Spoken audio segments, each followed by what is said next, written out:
Yep, been there, saw that.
Greetings and welcome to Dublin, Ohio again, where public arts gets me one more time. You know, after a long, hard, stressful day in the office, I really just wanted something light, something fun, something I can make jokes about, like corn. This one's gonna get a little dark. I apologize in advance.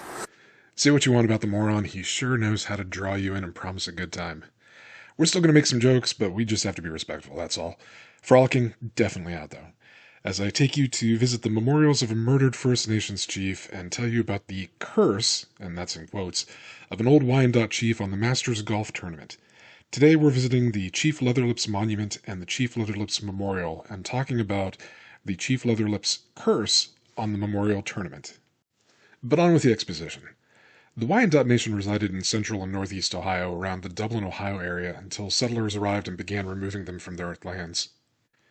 Chief Leatherlips had 3 names, all of which I'm unfortunately going to butcher as I try to say these right now. No offense to anyone from First Nations tribes who know how to pronounce these things correctly. The most often used name was Shatiyaranya,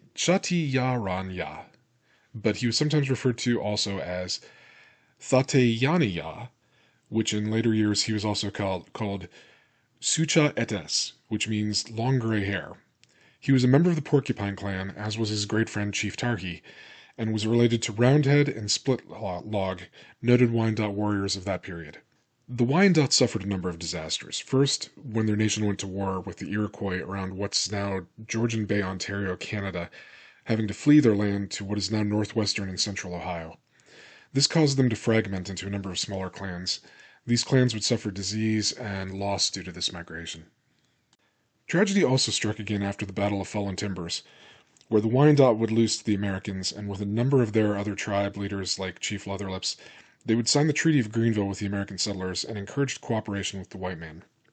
This treaty would anger 2 Shawnee brothers, Tecumseh and Tenskwawatawa, the latter of whom his name means the prophet. If history shows us anything, it's that angering somebody who's referred to as the prophet is not the kind of thing that ever works out well. But Tecumseh was actually the angrier of the two, as he had hoped to unite all of the First Nations tribes into one mighty force to send against the Americans, and send them back to where they came from so they could reclaim their native lands. Chief Leatherlips was like, "Nah, y'all, I'm good." And not only was Leatherlips opposed to Tecumseh's Confederacy against the United States, he also sold native land to the general and president for a month, William Henry Harrison, and was encouraging cooperation. Mostly because of this, the brothers condemned him to death for signing away native lands and for what is widely believed to be a made-up claim of witchcraft. In 1810, Leatherlips' brother Roundhead, a fellow Wyandot chief, ordered his execution. Sent by his brother, 6 Wyandot tribesmen showed up to take out Chief Leatherlips.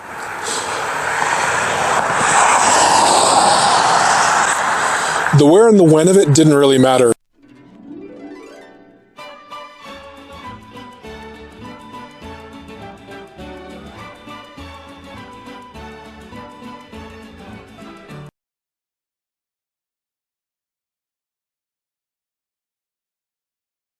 In 1810, Leatherlips' brother Roundhead, a fellow Wyandot chief, ordered his execution. Sent by his brother, 6 warriors arrived in what's now Dublin, Ohio to announce the death sentence and to bring Chief Leatherlips back to the Wyandotte for execution, or just to kill him there. As long as the death part was done, the where of it really wasn't an issue. While living in the Dublin area, Chief Leatherlips made friends with the Sells brothers, John and Benjamin, whom apparently he met at the Black Horse Tavern in the area. I'm guessing it probably wasn't on karaoke night.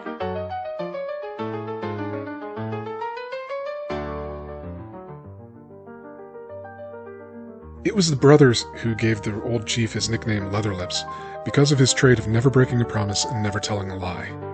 Although his wife, Unsatisfied Kisser, disputes this, and seriously, Shakira's hips don't lie, and I'm sure she'd not be totally stoked to be known as Leather Hips for all of eternity, but I'm going to digress. On June 2nd, 1810, John Sells arrived at the camp where the Wyandotte warriors were to find his friend tied up with rope and next to a shallow grave.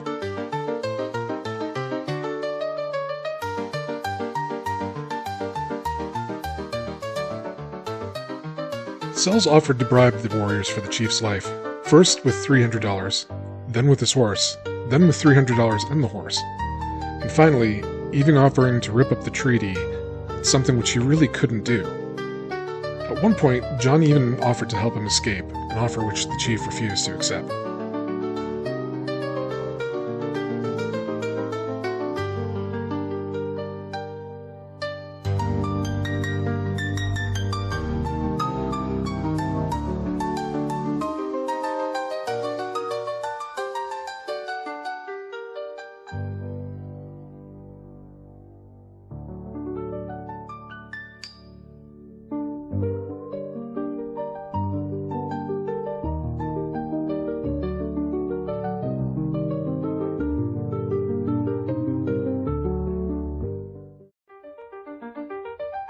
After donning his most fly threads, he sang a death chant and walked about 60 yards away from the camp to a shallow grave, where the 6 warriors took turns chopping him on the melon with a tomahawk until they were sure he was dead.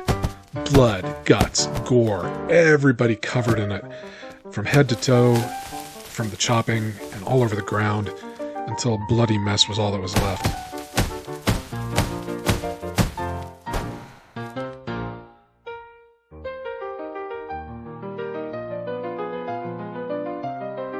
Later, a memorial was placed at what may or may not be his burial site, with some websites claiming he was murdered and buried near Ohio's Crystal Caves, and others claiming that when the foundation for this memorial was being dug, they accidentally dug up the bones of the chief.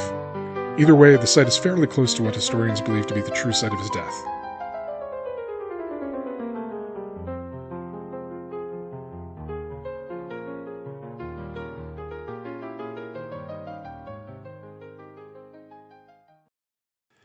Later, a memorial was placed at what may or may not be his burial site, with some websites claiming he was murdered and buried near Ohio's Crystal Caves, and others even claiming that when the foundation for this memorial was being laid, they accidentally dug up the bones of the chief.